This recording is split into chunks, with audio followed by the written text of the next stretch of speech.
Bumi bertuah, kayu bersambut, sari meruah, salam disebut.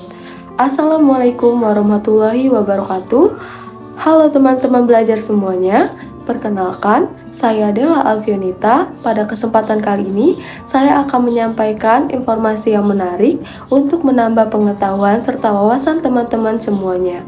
Pada kesempatan kali ini, kita akan belajar mengenai teks persuasi. Teman-teman sekalian pernah melihat atau membaca sebuah teks persuasi? Untuk mengawali materi, silakan teman-teman sekalian mencermati sajian teks berikut.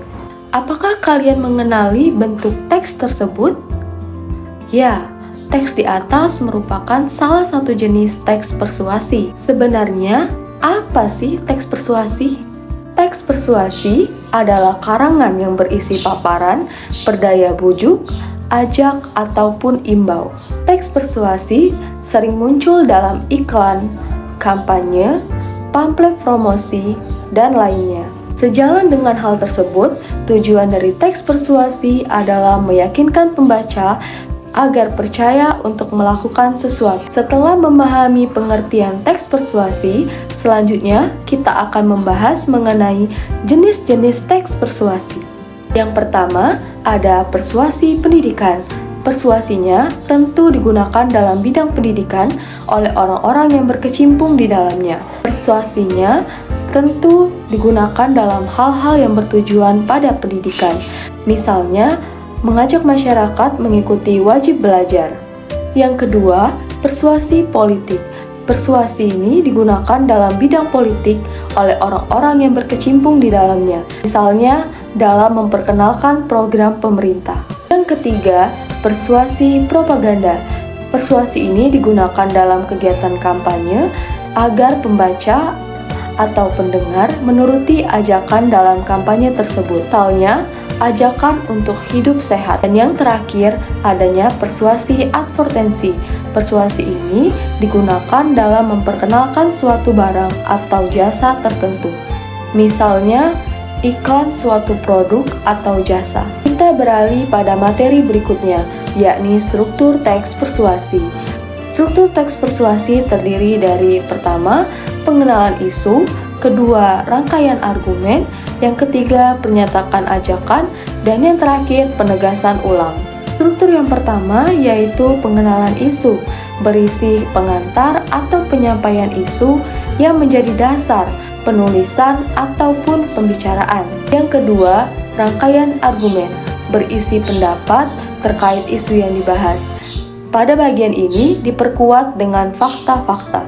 Yang ketiga, pernyataan ajakan, menyajikan ajakan yang ditunjukkan ke pembaca. Pernyataan ini mungkin disampaikan secara tersurat maupun tersirat. Struktur yang terakhir adalah penegasan ulang. Struktur ini menegaskan kembali pernyataan-pernyataan sebelumnya yang ditandai dengan kata seperti oleh karena itu dan dengan demikian. Setelah membahas mengenai struktur teks persuasi, selanjutnya kita akan membahas mengenai kaidah kebahasaan dari teks persuasi. Kalau berbicara tentang kaidah kebahasaan, artinya adalah aturan kebahasaan. Apa saja aturan kebahasaan dalam sebuah teks persuasi? Yang pertama, memuat sejumlah pendapat dan fakta. Yang kedua, menggunakan kata rujukan. Yang ketiga, menggunakan kata ganti kita. Yang keempat, menggunakan kata teknis atau peristilahan.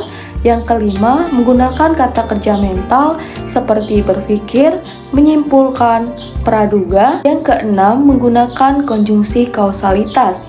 Contohnya, jika, sebab, karena, dengan demikian, akibatnya, dan oleh karena itu. Yang ketujuh, menggunakan kata kerja imperatif seperti jadikanlah, waspadalah, dan hendaknya. Yang kedelapan, menggunakan kata ajakan seperti ayo, mari, lakukanlah. Yang kesembilan, menggunakan kata bujukan seperti harus, penting, sepantasnya. Kita sudah membahas mengenai pengertian teks persuasi, jenis teks persuasi, struktur teks persuasi, dan kaidah kebahasaannya. Tentunya, dalam sebuah teks tidak akan terbentuk jika tidak dibuat ataupun disusun.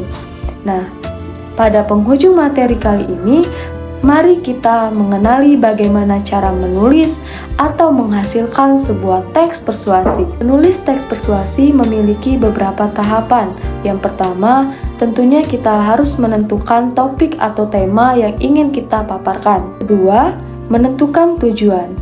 Yang ketiga, kita harus mengumpulkan data dan bahan dari berbagai sumber. Setelah semuanya sedia, langkah selanjutnya kita akan mulai membuat kerangka karangan berdasarkan struktur yang ada. 5. Kerangka karangan tersebut dikembangkan menjadi karangan persuasi.